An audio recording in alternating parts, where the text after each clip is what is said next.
Capitalismo y economía social. Dos conceptos aparentemente incompatibles donde se plantea un duelo de poderes entre la ley y la justicia. ¿Son los intercambios económicos y la distribución de la riqueza lo que finalmente rige todas las relaciones y las leyes sociales, o hay algo más?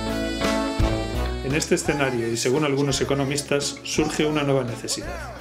Según los adalides de la nueva economía global, hay que crear un entorno en el que nada dificulte los intercambios comerciales en el paraíso del libre mercado. Comienza la negociación.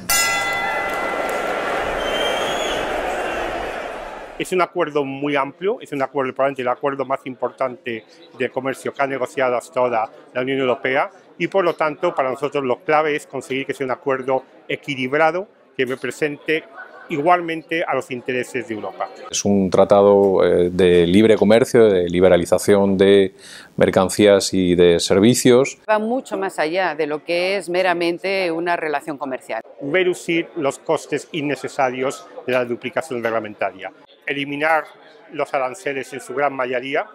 Asegurar que las empresas europeas sean tratadas en el mercado americano igual que las empresas americanas. Es un tratado fundamentalmente desregulador de todas las normas que existen, ya sean medioambientales, alimentarias, de salud. Una serie de cambios regulatorios pues para perder derechos sociales y ambientales, lo cual pues, nos hace más competitivos, desgraciadamente, en el mundo. Este tratado pues, lo que hace es mercantilizar todo tipo de derechos bajo el paraguas del beneficio económico de las grandes empresas. Las mismas políticas que estamos sufriendo actualmente, pues dejarlas, digamos, escritas, ¿no?, negro sobre blanco, y lo cual hace, pues, para empezar, que sea mucho más difícil de revertir, ¿no?, en el futuro. Recientemente se convocó en la Asociación de la Prensa de Madrid un encuentro aparentemente informativo acerca del Tratado de Libre Comercio entre algunas de las partes implicadas. La mayoría de los asistentes acusaba un grave secretismo tanto en las formas como en los contenidos de este tratado.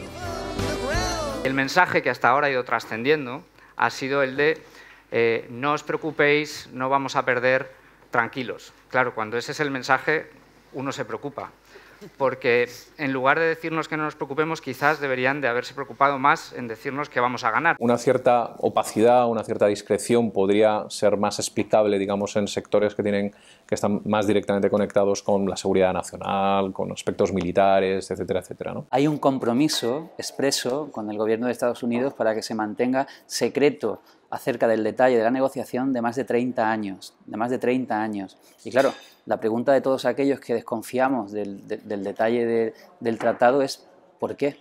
Todas las propuestas que nosotros hemos presentado a Estados Unidos en la negociación están disponibles en la web de la Comisión Europea. Tenemos un 30% de documentos que se están negociando que todavía no conocemos y no sabemos cuál es el alcance.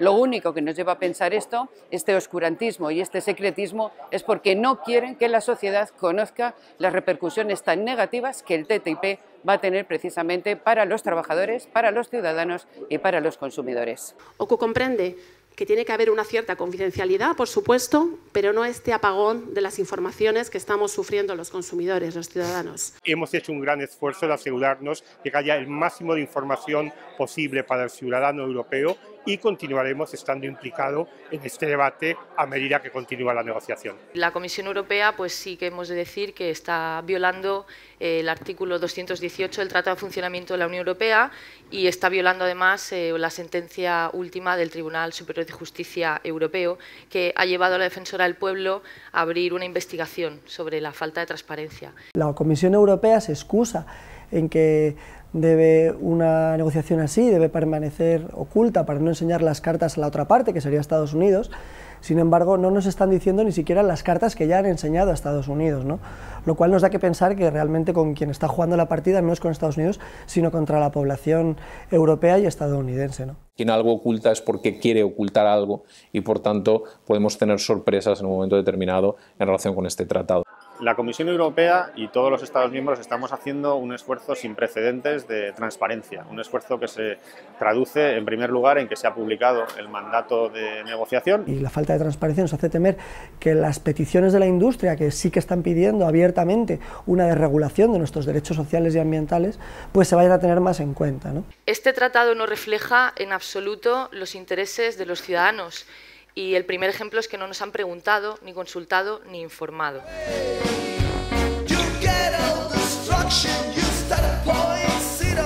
Tras el secreto, parecía que lo más importante era cambiar la imagen del producto.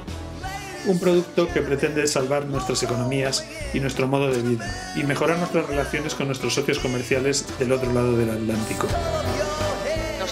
Nos venden como dogma neoliberal que si a los ricos les va bien, a nosotros también nos va bien, y esta es la base, este es el pilar fundamental del TTIP, que intenta que a las empresas grandes les vaya muy bien y nos dicen que eso se va a reflejar en el resto de la sociedad. Quien está negociando es la Comisión Europea, que es parte de esa troika que nos está pidiendo que hagamos toda una serie de esfuerzos. Creo que la Comisión Europea dice que para la Unión Europea habría unos beneficios de en torno a los 190.000 millones de euros anuales, ¿no?, si el TTIP se cerrara, y para los Estados Unidos de alrededor de unos 90.000. Se va a producir un incremento de la renta disponible porque vamos a lograr un impacto positivo en el empleo. Por nuestra parte, lo que contamos es con algunos estudios recientes, uno de ellos hecho según una metodología distinta, que es la metodología de las Naciones Unidas, del Índice de Desarrollo Humano, y los efectos son muy diferentes, ¿no? En este caso se prevé una bajada del PIB del 0,5%, se prevé una destrucción acumulada de 1 millón de puestos de trabajo, 600.000 en la Unión Europea, 400.000 en Estados Unidos, se prevé un incremento del comercio entre Estados Unidos y la Unión Europea, pero un decrecimiento del comercio intraeuropeo, con lo cual pues eso tendrá efectos muy importantes sobre sectores sensibles, y luego todos los efectos inducidos que para la Comisión Europea son positivos y que para nosotros son muy negativos, como es la cooperación reguladora, porque bajarán los estándares de seguridad en temas como seguridad alimentaria, protección medioambiental, etcétera, etcétera, con los efectos en términos de empleo, sociales, etcétera, que podíamos esperar, ¿no? Esto es más o menos lo que podemos decir hasta ahora. En la medida en que consigamos remover obstáculos al comercio y a la inversión, impulsemos el comercio y la inversión entre la Unión Europea y Estados Unidos, lo que vamos a ver va a ser nuevas oportunidades para nuestras empresas, mayor empleo, mayor renta para nuestros ciudadanos. Preferimos remitirnos a los datos que ya conocemos y no a elucubraciones de multinacionales que velan exclusivamente por sus intereses. Estos cálculos que hace la Comisión Europea son muy poco creíbles, ¿no?, porque no sabemos de dónde salen esos cálculos, ¿no? El NAFTA se perdió 1 millón de puestos de trabajo en los 10 primeros años de aplicación del acuerdo. Por tanto, la estimación que podemos tener con la aplicación del TTIP es que vamos a tener una pérdida de puestos de trabajo similar. Y más allá de los datos económicos que ustedes han presentado sobre el impacto del TTIP, bueno, decir que son sesgados, son parciales y son exagerados, son presentados siempre en el escenario más optimista, que al mismo tiempo es el más improbable. Y, por supuesto, obvian los costes sociales. Si los efectos, además, que usted dice que va a tener son tan despreciables en términos de incremento del PIB y tampoco cuantificables en términos de creación de empleo, y además va a tener efectos tan negativos en otros sectores, exactamente ¿a quién beneficia esto?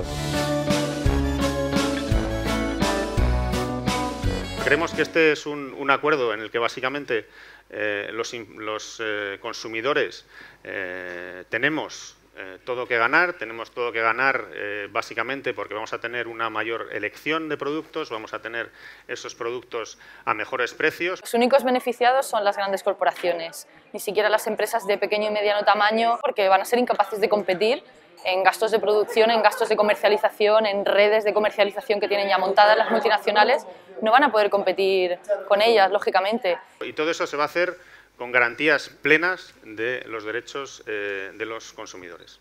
Y perdedores, los ciudadanos, tanto como ciudadanos por nuestros derechos adquiridos en las democracias occidentales y en los estados de bienestar, como nuestros derechos como consumidores.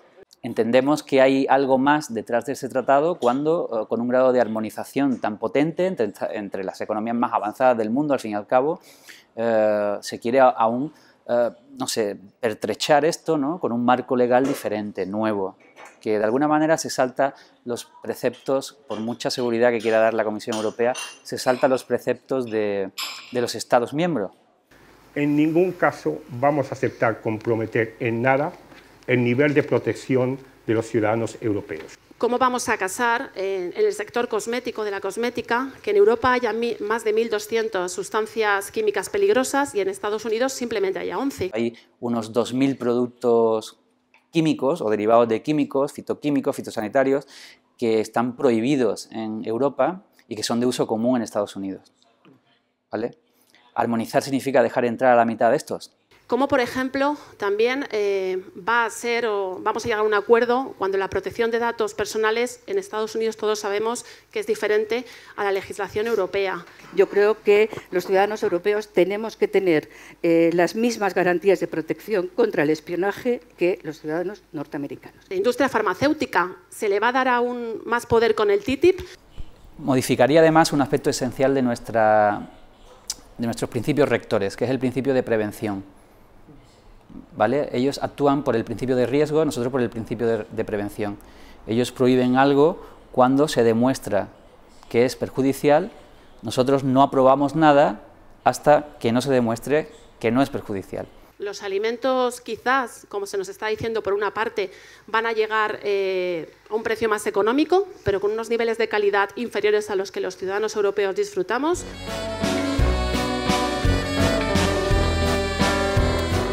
El TTIP es una versión modificada del AMI, es decir, del Acuerdo Multilateral de Inversiones, que fue negociado fundamentalmente por los países de la OCDE entre 1995 y 1997. El conocimiento público de los datos más importantes levantó una ola de indignación y fue precisamente lo que obligó a sus promotores a retirarlo. El precio del gas en Estados Unidos, como consecuencia de la revolución del shale gas, ha caído a la mitad. Eso automáticamente implica que muchas empresas productoras de, pues, por ejemplo, de aluminio o productoras de fertilizantes que son muy intensivas en el uso de energía, porque vamos, que puede llegar al 60% del coste de fabricación puede ser energía, se pueden replantear trasladar sus inversiones a los Estados Unidos simplemente por la cuestión del coste de la energía. Lo que nosotros queremos es que haya un mercado lo más abierto posible y entendemos que eso puede tener como consecuencia una reducción de los precios de la energía, pero también una mejora de las posibilidades de las energías renovables. No estoy aquí hablando únicamente de las energías fósiles, queremos liberalizar el comercio en mercancías, el comercio en servicios medioambientales, porque entendemos que esto también es un incentivo para el desarrollo de las energías renovables. Me parece una pantomima. La experiencia concreta que tenemos en España en los últimos 10 años es de un incremento espectacular del precio al ciudadano, del precio de la energía, que encima paga de doble manera el Estado, ¿no? Si vamos a un modelo parecido o mucho más liberalizado, con la participación de empresas norteamericanas y facilidades para que hagan ellos negocio, no tenemos tampoco ninguna garantía de que esto vaya a ser así. Lo que destroza es precisamente el sector de pymes y especialmente todos aquellos comercios de proximidad y de pequeñas y medianas empresas que están y que operan en los países. Sobre toda esta negociación, planea además una idea mucho más ambiciosa: la creación de tribunales privados, fuera de la legislación de los países, con capacidad para intervenir jurídicamente en las legislaciones locales, por encima incluso del sistema jurídico autóctono.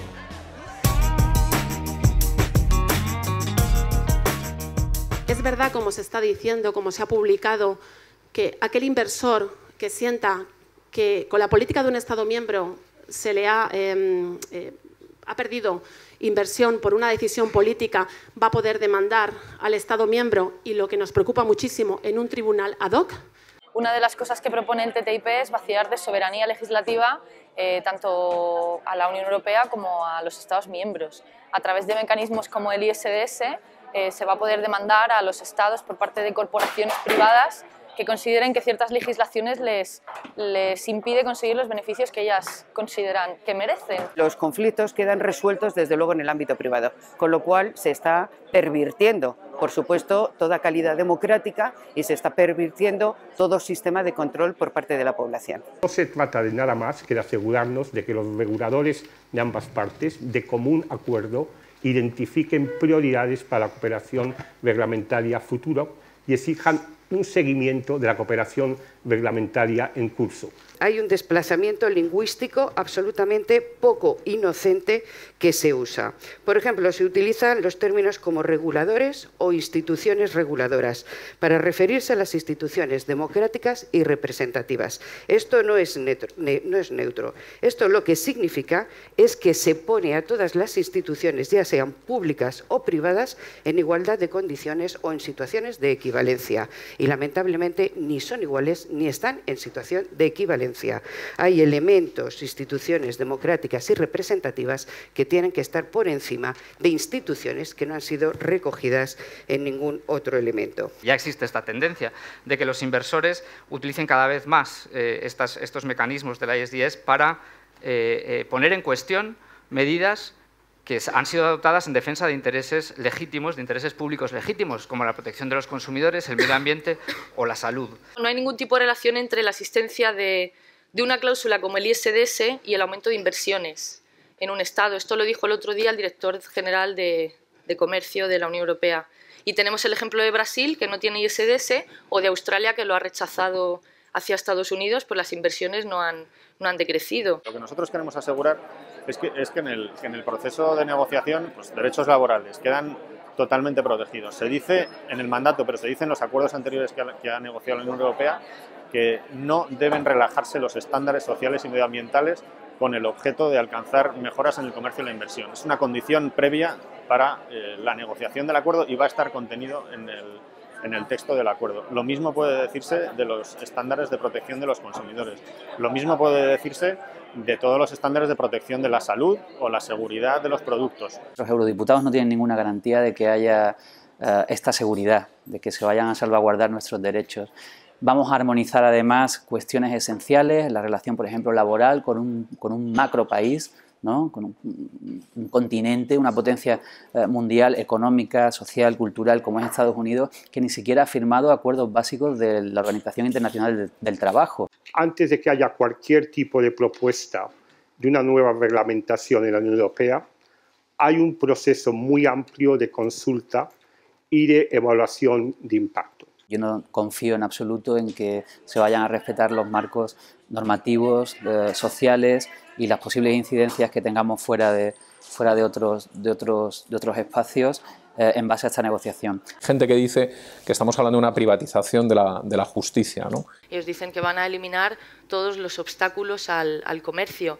Dentro de eso puede caber de todo, como digo, eso cabe en los derechos laborales, cabe en los salarios mínimos, como en Egipto, cabe la protección medioambiental, cabe absolutamente cualquier tipo de derecho que para ellos son impedimentos a conseguir los beneficios esperados. La imparcialidad y la independencia de los árbitros es más que cuestionable por el propio sistema, tal y como funciona. Es necesario que en una reforma se asegure que el sistema de arbitraje internacional, que nos parece que sigue siendo necesario, dé todas las garantías necesarias a nivel jurídico. Un diferendo que realiza un árbitro que está sometida, cuya implementación está sometida, digamos, a la voluntad de las partes, es de dudosa credibilidad, digamos, y desde luego de inferior credibilidad a la que puede aportar un tribunal de derecho. Aparte de los costes de litigar que va a pagar el contribuyente, también tendrá que pagar el contribuyente las supuestas indemnizaciones.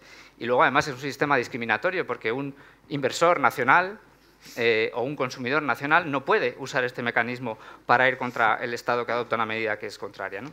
Dos países, Estados Unidos, el conjunto de la Unión Europea, que tienen un sistema jurídico estable, sólido y bien desarrollado, no justifica que haya un sistema de resolución de conflictos entre inversores y Estados en el acuerdo.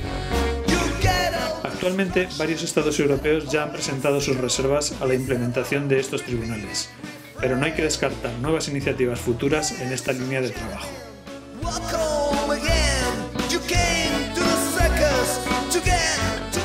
A mí me preocupa especialmente toda la inclusión en la negociación de servicios sociales y de servicios públicos, educación, agua, incluso servicios sanitarios. Estamos negociando sobre los aranceles. Estamos negociando para asegurarnos de que las empresas europeas no sean discriminadas en el mercado americano. Y sí, estamos negociando sobre temas reglamentarios siempre y cuando los reguladores de ambas partes estén convencidos de que lo que se está haciendo no pone en modo alguno en cuestión su mandato reglamentario y no implica, por lo tanto, ninguna reducción del nivel de protección. En Europa hay 150.000 multinacionales norteamericanas operando, con múltiples filiales que son las que tienen especialmente interés en determinados sectores, fundamentalmente en el de la agricultura, en el de la sanidad, en el del medio ambiente, fundamentalmente, por ejemplo, en el poder acceder a todo lo que es la liberalización de los servicios públicos. Actúan como depredadores de los servicios públicos. Programas, por ejemplo, como la contratación pública, que pueden servir para que un ayuntamiento fortalezca su tejido local y favorezca a las pymes de su entorno, pues al liberalizar la contratación pública, por ejemplo, pues podrían competir cualquier multinacional estadounidense con cualquier tejido local de pymes de aquí, ¿no? Y yo creo que en esta época de expolio de fondos públicos, en esta época de colapsos financieros, de desahucios, de bancos de alimentos, de puertas giratorias, creo que pregunto si de verdad es necesario proteger aún más a las grandes corporaciones. Europa es el bastión de la socialdemocracia, enemigo insalvable del neoliberalismo. Evidentemente, la socialdemocracia no beneficia a algunos intereses privados. Los poderosos intentan derribar los intereses de la mayoría, o bien todo se basa en principios bien intencionados. No vamos a armonizar, sino que en base a que las prerrogativas, las normativas europeas son bastante más severas, ¿no?, que las norteamericanas, para igualarlas vamos a asistir a una paulatina rebaja de nuestras condiciones medioambientales, productivas, laborales, incluso, como decía, de acceso a contratos públicos. Entonces, tiene trampa, es un eufemismo. No, vamos a armonizar el marco. Mira, para armonizar se debe negociar. Para negociar, nosotros que tenemos unos niveles muy estrictos en política agroalimentaria, sanitaria, etcétera, etcétera, tendremos que rebajar nuestros niveles, ¿no?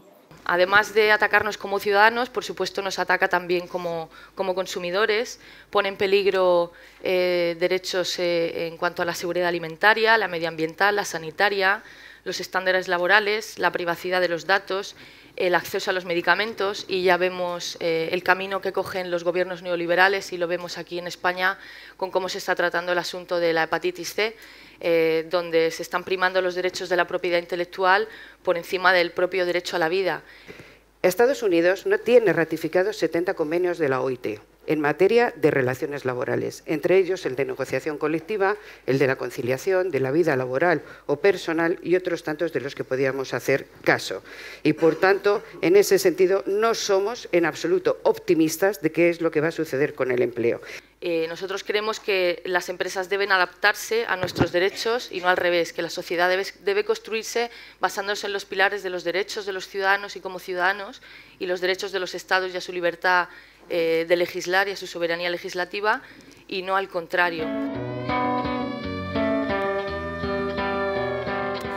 La escritora francesa Susan George utiliza una expresión que es muy graciosa, que dice que el TTIP es un tratado vampiro, ¿no? Entonces, que le pasa lo que a los vampiros, cuando le da la luz del sol, pues se desvanecen, ¿no? La movilización es lo que nos garantiza fundamentalmente que este acuerdo al final no llegue a firmarse, a ratificarse por el Parlamento Europeo, desde luego en los términos tan absolutamente lesivos en los que se encuentra. De un tiempo a esta parte han cambiado las tornas, la conciencia social europea con respecto a este tema se ha movido aquí, se ha movido en Alemania, se ha movido en Francia, se han conseguido también a través de una campaña de recogida de firmas, más de 1.200.000 firmas en un espacio de tiempo muy corto, y eso pues está haciendo virar un poco la política oficial de la Comisión Europea con respecto a la definición del tratado, ¿no? Ha adquirido un nivel de notoriedad que la Comisión no quería bajo ningún concepto, ¿no? Y ha producido una movilización social en contra mucho más grande de lo que ellos esperaban, ¿no? El caso práctico de esa movilización inesperada para ellos: el año pasado la Comisión hizo una consulta preguntando sobre los ISDS, recibió un número inesperado de respuestas, más de 150.000 respuestas colectivas, universidades, entidades, etcétera, etcétera, y de esas 150.000 respuestas el 97% eran contrarios al ISDS. Bueno, yo creo que se les quedó cara de póker, porque no se esperaba ni el número de respuestas ni el número de respuestas negativas, sobre todo, ¿no? Pues bueno, creo que hay muchas condiciones para pensar que este tratado se puede parar, es decir, porque ha producido pues un efecto muy preocupante en sectores muy transversales, o sea, gente muy poco sospechosa de ser roja de toda la vida ni nada por el estilo, que sin embargo se interroga sobre los efectos reales que esto va a tener ahora y para las generaciones venideras en todos los órdenes, ¿no? Así que me parece que hay condiciones de sobra como para que este tratado se pueda parar.